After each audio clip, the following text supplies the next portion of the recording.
Hey, Matt Rogers here. You may know me as the co-host of iHeartRadio's Las Culturistas podcast, but I'm also now hosting a brand new show, the official HBO Max Movie Club. To take a deeper look at some of the fantastic films coming to HBO Max in 2021, I'll be sitting down with fellow comedians, friends, and the very folks who created these incredible blockbusters to discuss the inspiration, challenges, and joys they encountered in creating movie magic. Be sure to subscribe and listen to HBO Max Movie Club on the iHeartRadio app, HBO Max, Apple Podcasts, or wherever you get your podcasts. News with a new perspective. News with a Black perspective. The Black Information Network is the first all-news audio and digital network For and by the Black community. Get the podcast and get the biggest news and business stories delivered to you every morning. Subscribe to the Black Information Network daily and wake up with the latest from the Black Information Network. Loaded and ready to go when you are. Listen to the Black Information Network daily on the iHeartRadio app, Apple Podcasts, or wherever you get your podcasts. I sure will. Good morning, everybody. You are listening to The Voice. Come on. Dig me now. One and only Steve Harvey. Man, got a radio show. Boy, oh boy, oh boy. I can't even tell you, man.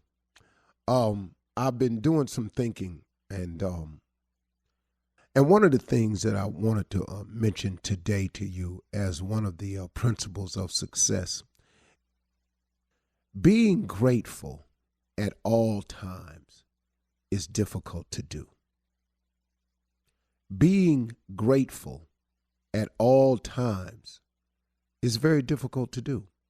I find that to be true with myself. Now, there are others that might be able to do it, but just from talking and listening and living and learning, being grateful at all times is difficult to do.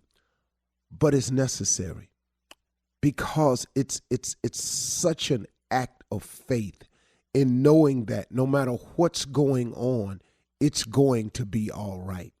And it's hard to see that when things are not going in your favor, when things have turned so dramatically the other way. And it seems as though you're the only one in the situation where you're involved with other people, or someone got an accusation against you falsely, or somebody trying to do something to you unjustifiably, whatever the case may be.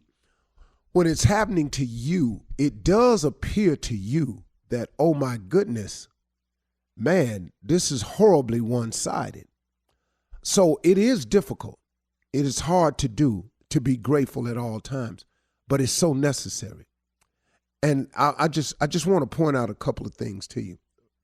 First of all, the difficulty in being grateful in hard times is that, number one, the present circumstances oftentimes is just so pressing and so overwhelming that a lot of your energy is devoted to trying to come up with the solution for that, or trying to muster the strength to weather the storm, or trying to just brace yourself to try to get through it. And in doing that, it's hard to be grateful. It's hard to be grateful in pain. And I know it is. But here is the trick for me. This is what I've had to learn how to do. And I guess it takes practice to get here. It's not nothing you just start doing right away. You got to practice it in small increments to really get it. What I've always had to say to myself, and what I've learned to say to myself, is, this is happening to me because God is working me through something. This is happening to me because it's some form of test that I have to pass in order to graduate to the next grade, in order to be allowed to move to the next level.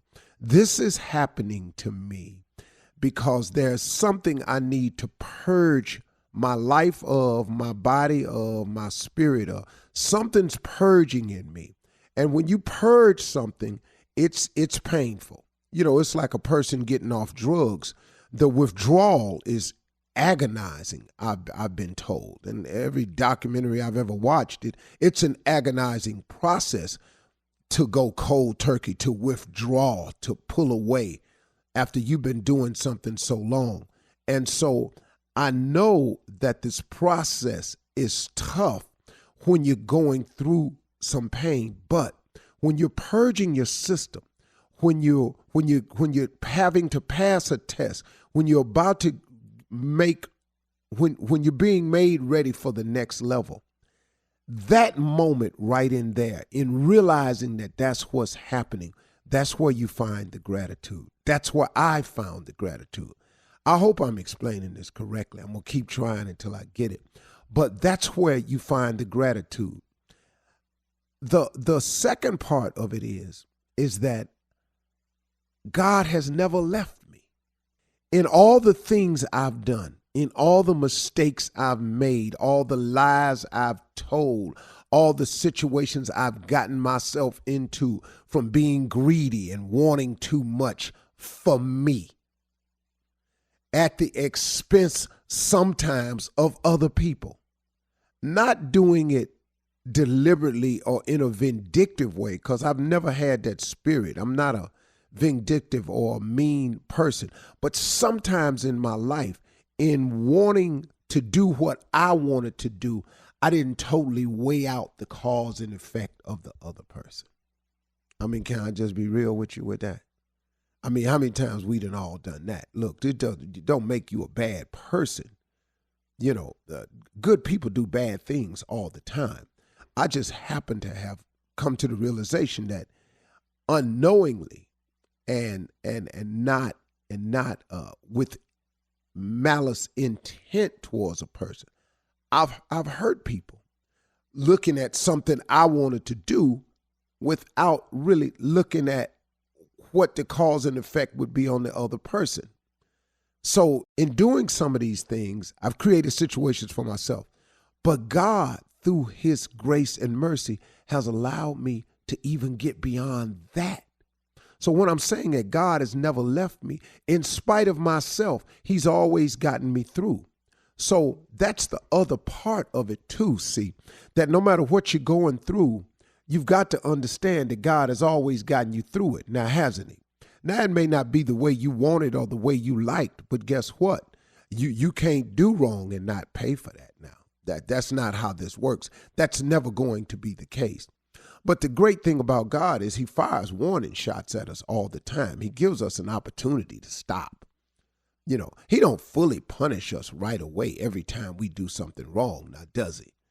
You know, eventually you're going to get caught doing whatever it is you're doing. You do understand that, don't you?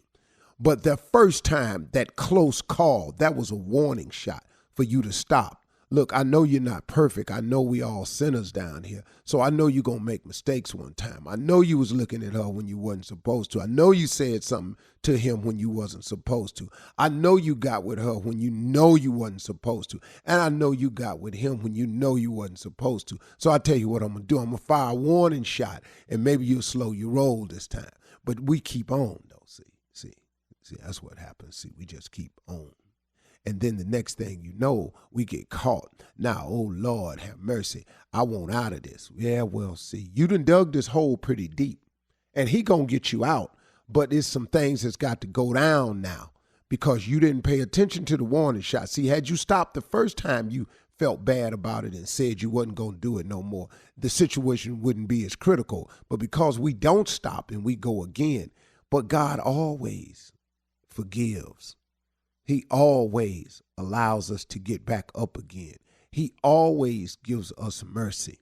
He always gives us his grace. He always does that. What is it like to give up everything for a life completely devoted to God? I'm Erica Lance, and I'm a journalist and the host of the new podcast, The Turning, The Sisters Who Left. I've spent over a year researching Mother Teresa's Catholic order, the Missionaries of Charity. I've spoken with former sisters who worked closely with Mother Teresa. They talk about her bold vision and devotion to charity and prayer. But some of them found that life inside this fiercely private religious order was not what they'd imagined. The order was wired that you had very little time to think. You're only getting input from one source. You're isolated from everyone else. That's what I mean by brainwashing. You could not have a friend. This was specifically prohibited. If you got too close to somebody, it was really, you were playing with fire. If you make a lifelong vow, what does it mean to break it? Listen to The Turning, The Sisters Who Left on the iHeartRadio app, Apple Podcasts, or wherever you get your podcasts.